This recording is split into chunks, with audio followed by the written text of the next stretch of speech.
To introduce now Dr. Christoph. He received his BS in biochemistry and microbiology from the University of Victoria in 1982 and graduated from NUNM in 1986 with a Doctor of Naturopathic Medicine degree. He began his family practice in Victoria, Canada, and in 1988 moved his practice to Courtenay, Canada. He has received training in homeopathic medicine from the New England School of Homeopathy and is board certified in ozone therapy, biooxidative medicine, chelation therapy, prolotherapy, and neurotherapy. Dr. Kind is a member of the Canadian Association of Naturopathic Doctors and a past president of the British Columbia Naturopathic Association. He has served on the board of naturopathic examiners for the Association of Naturopathic Physicians of British Columbia, as well as the College of Naturopathic Physicians of British Columbia. Dr. Kind is a past member of Naturopathic Physicians Licensing Examination Committee for North America. I'd like to introduce you now, Dr. Christoph Kind.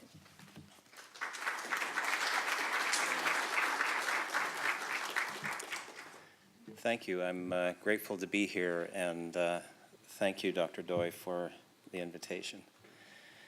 I'm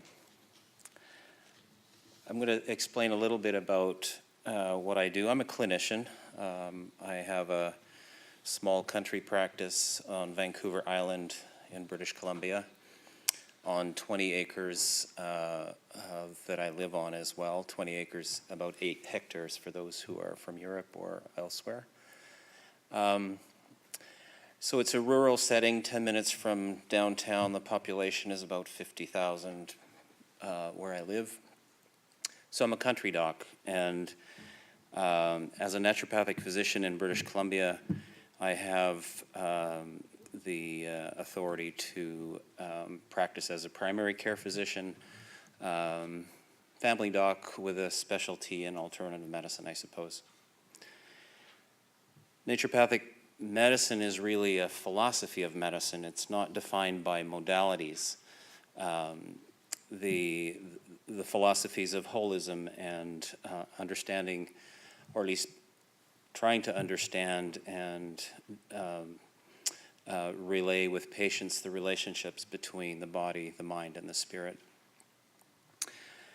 Naturopathic medicine did really come out of, I think it was Dr. Volek who talked this morning about Descartes and the mechanistic view of the human body as needing replacement parts and like an automobile. And naturopathic medicine, the philosophy really has come out of the vitalism ideas and recognizing that the body has its own natural homeostasis in terms of keeping balance and regulating function, and to try and maintain and understand those compensatory mechanisms in any approach to healing. The way we kind of look at how to determine with any one individual what kind of treatment approach, particularly in chronic disease, would be the most useful. We look at following the philosophy of trying to do what is going to provide the most gentle, the most rapid, and the most permanent cure or treatment. And sometimes that does mean surgery, which means referral to a surgeon. Sometimes it does mean standard pharmaceutical medication. Sometimes it means exercise. Sometimes it means meditation. So there are many approaches, and as naturopathic physicians, I have the luxury of spending whatever time I need with my patients. My practice is widespread as far as the types of things that we do, as you heard from the long list of things that I have done up till now. About 30% of my practice is in oncology, and that's really what I'm here to kind of talk a little bit about. End-of-life care. don't really like the term palliative care, and maybe you'll see that with the descriptions that I give to you. Certainly, there are many, many questions, and so I'm not here to give you answers. I'm just demonstrating where I am right now and how I walk with patients. The journey of the Spirit certainly begins at the beginning. And as a physician, that generally means for me and the patient at the time of their first visit. And certainly in oncology, many patients will come to see me because they've been told there's nothing else left to do. Go home and get your affairs in order. And so there are some who want to know, is there anything else? Can you cure me, doctor? There are others who are completely afraid of conventional medicine, who will seek me out because they do not want to do chemotherapy or radiation because it's going to kill them. And others that are educated and are just looking for whatever options are going to be useful. So there's a mixture of patients who will seek my services. The discussion of spirit and who somebody is not so much a direct questioning of what is your faith, what is your philosophy.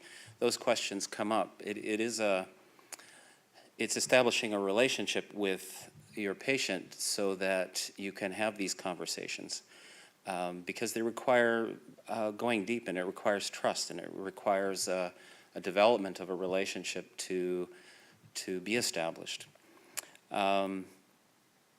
Certainly, there is a lot of discussion about fear and how to make decisions without fear.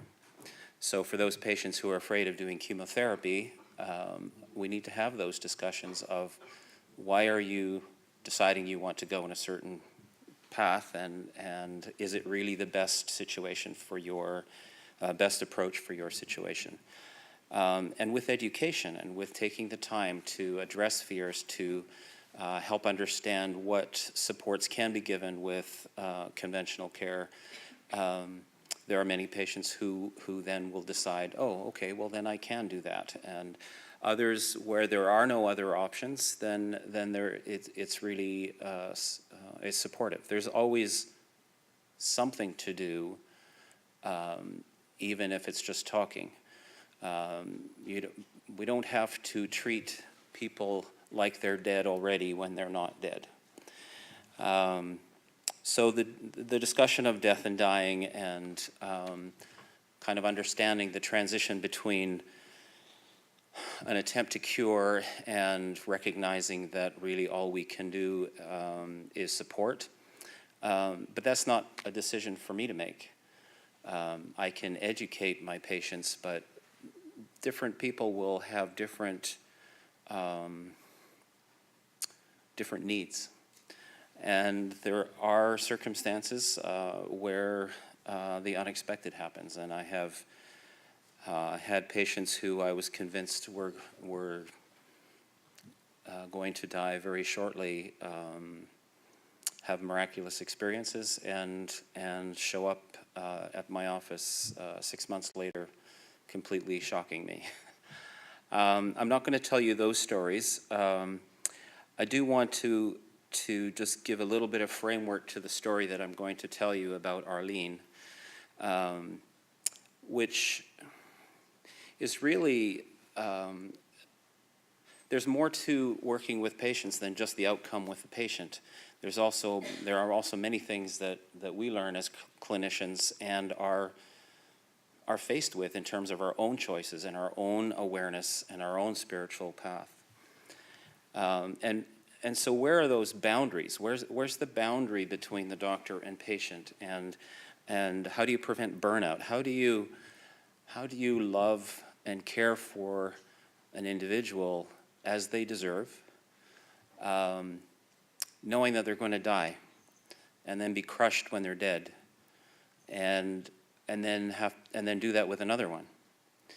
So I don't have an answer other than There is a word in Tagalog, which is one of the Filipino languages, called sabay tayo. And sabay tayo doesn't translate completely into English, but it basically means walking beside someone so close that your ribs are touching. And what that means is that you're not attached to the outcome. So whether there is a cure, whether there is death, is not the reason for being, is not the reason for walking beside the patient. But there are many patients, and Arlene is one of these examples, that have no one. They're alone. And just in terms of human dignity and offering a path of support, each individual as a clinician will have to decide what that means, and I'll illustrate that with with her story. Arlene she came to see me in January of this year, end of January. I'm just going to take some notes so I make sure I tell the story correctly. She was living up in the northern part of British Columbia, which is, from where I was a day and a half traveling by car. She was living in the bush for the last 20 years in her Ford Ranger camper with a wood stove in it in northern British Columbia, feeding birds. She had a deep attachment to animals and particularly to birds. She spent her time feeding them probably better than many of us eat.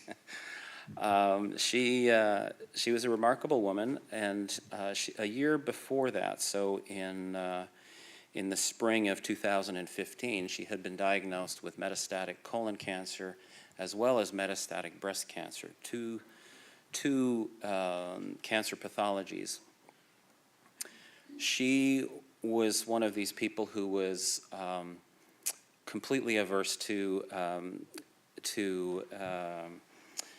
any conventional intervention, and she decided that she would come and see me because 20 years ago I'd helped her daughter when her daughter was 10 years old with ulcerative colitis.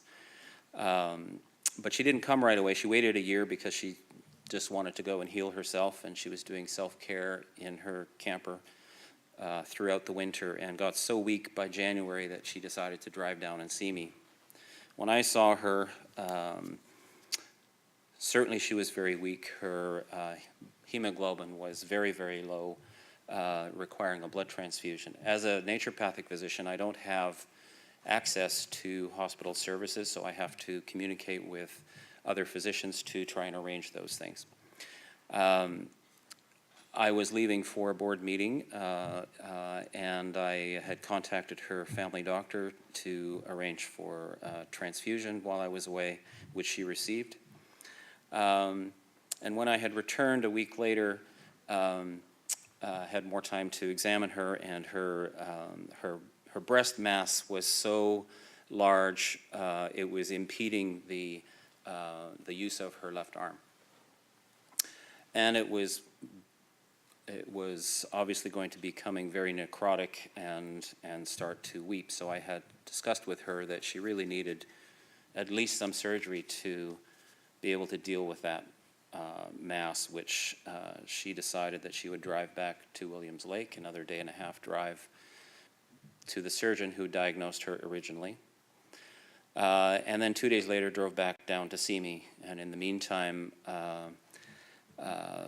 didn't eat properly, and when I saw her about another week or week and a half later, she was having difficulty eating solid food, was moving into an intestinal obstruction problem. She was very weak. I was trying to communicate with her family doctor to see if we could get her into hospice care, to have other care. This was a long conversation with Arlene because she didn't want to go to the hospital. She wanted to just go off into the woods and die, which of course is her choice, but also she still wanted me to cure her.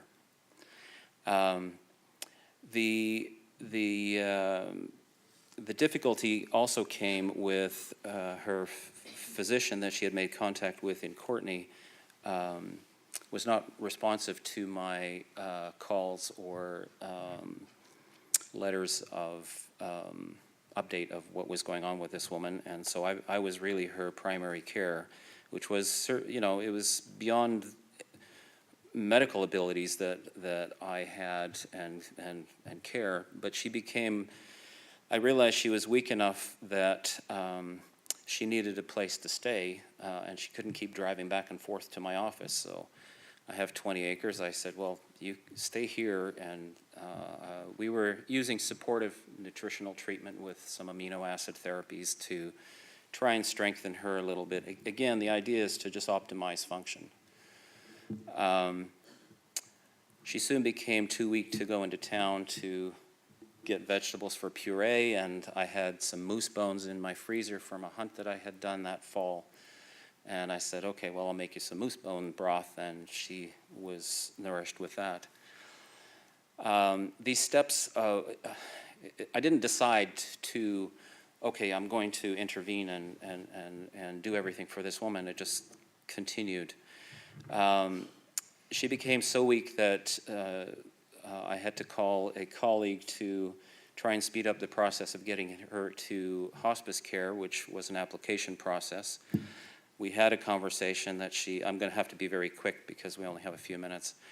I think there were a number of interventions. I ended up putting her up in a motel room at my cost because she had no place to stay. She was too weak to get out of bed. She was not in hospice at that point.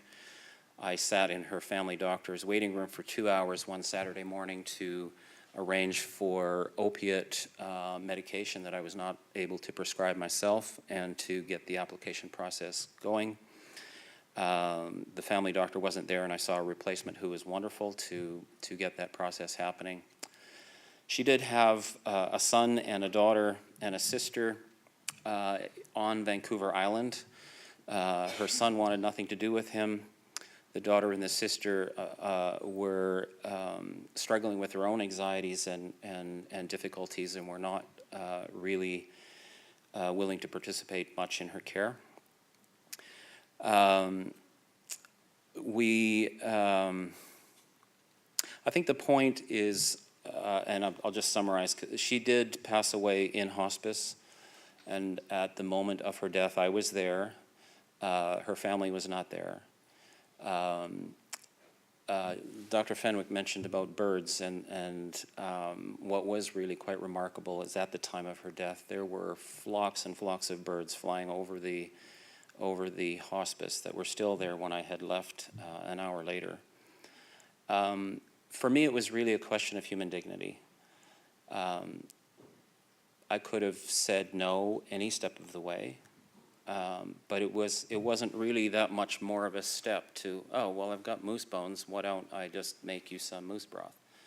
The motel that we put her up in, I had to have a conversation with the manager to keep her there because she wasn't welcome, because 2 years before she had caused big havoc, and I had to convince him that if there was a problem, he would call me, and tell her if there was a problem, she needed to call me. So these were, and this is in the middle of trying to take care of all my other patients as well.